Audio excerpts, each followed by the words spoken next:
وحی کس پہ آتی ہے؟ رجالا نوحی الیک، رجال انسان کو کہتے ہیں. قرآن کہتے ہیں وہ انسان ہو جس کی طرف اللہ وحی بھیجتا ہے.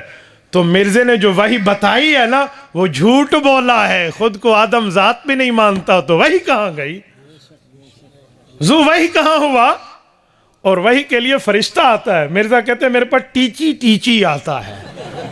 یہ ٹیچی ٹیچی کون سا ہے؟ ذرا اس اینجل کی ہمیں تھوڑی بہت کوئی ڈیفینیشن تو بتا دو. یہ کیسا ذو وحی ہے؟ یہ کیسا ہے؟ نمبر 3، معصوم عن الخطا. نبوت کے لیے جزء ترکیب میں اہم جز ہے. گناہوں سے معصوم، وہ اتنا گناہوں سے معصوم ہوتا ہے 7 کمروں کے 7 دروازوں کو 7 تالے لگ چکے ہیں.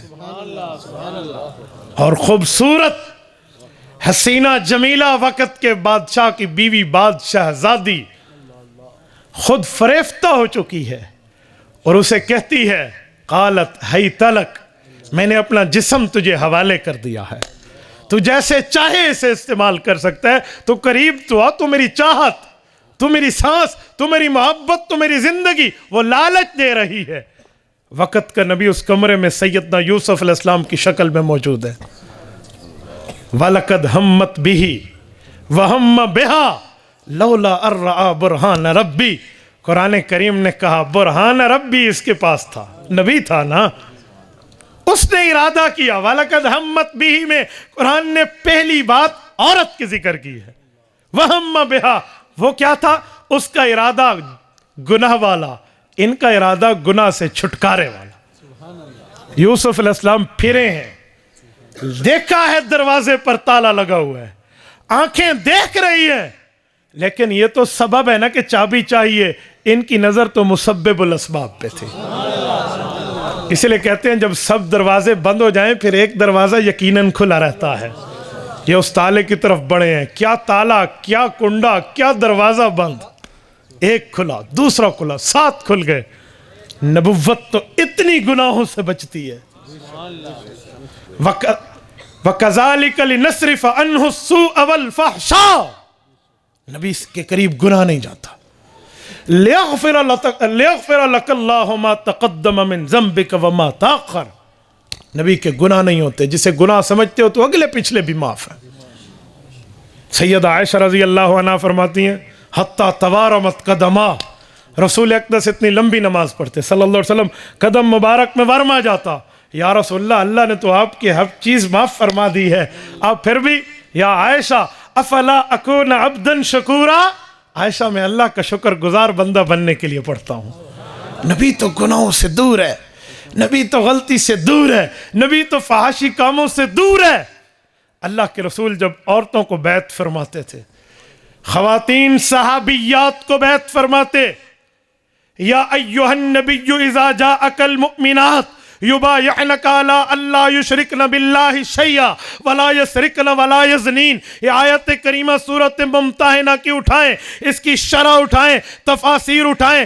اللہ کے رسول نے کبھی بیعت کرتے وقت کسی نامحرم خاتون کا ہاتھ نہیں پکڑا، اسے چھوا نہیں ہے، بے پردگی کی بات نہیں کی، بد نظری کا معاملہ نہیں رکھا. اپنے پاس پانی کا ایک چھوٹا سا برتن منگوایا، اس میں اللہ کے رسول نے ہاتھ رکھا، توبہ کے کلمات کہے، بیعت کے کلمات فرمائے، وہ پانی عورتوں کی طرف بھیج دیا. عورتوں نے اس پانی میں ہاتھ رکھا، ان کی بیعت ہو گئی ہے، وقت کی صحابیات بنی ہیں، اس دھرتی میں سب سے افضل ترین عورتیں بنی ہیں. اللہ کے رسول میں حیا اتنا تھا.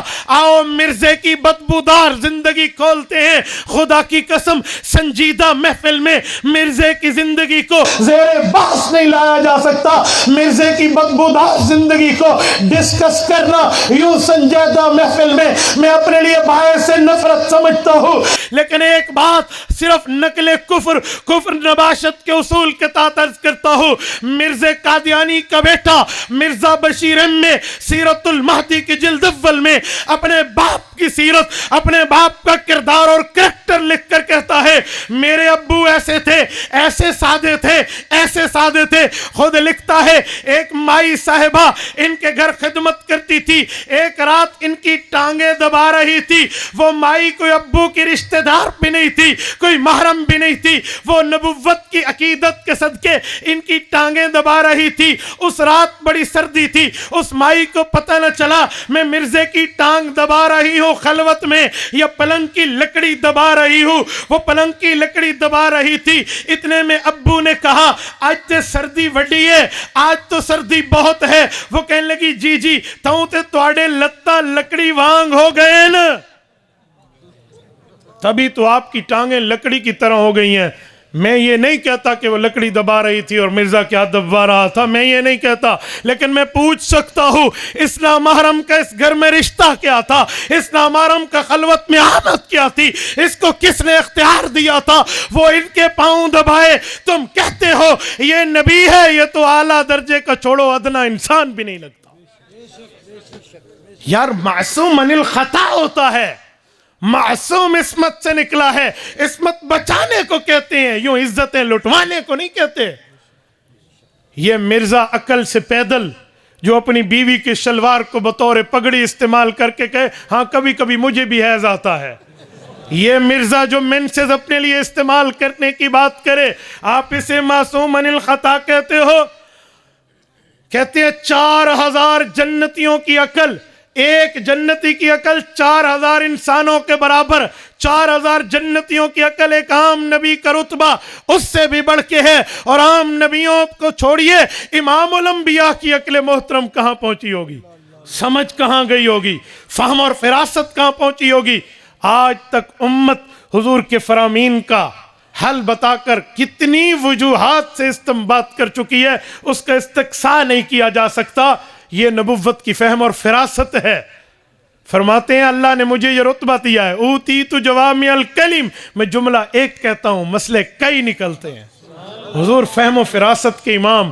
اور مرزا, یہ مرزا بشیر امی کہتے ہیں ابو جی اتنے سادے سن, ایک جیب میں گڑ رکھتے تھے, ایک جیب میں ڈھیلے رکھتے تھے. ڈھیلے سے پیشاب خشک کیا جاتا ہے, گڑ کو کھایا جاتا ہے. بعضوں کا ابو بھول کے گڑ سے پیشاب خشک کرتے اور پیشاب والی ڈھیلوں کو نوش فرما جایا کرتے تھے. چل لو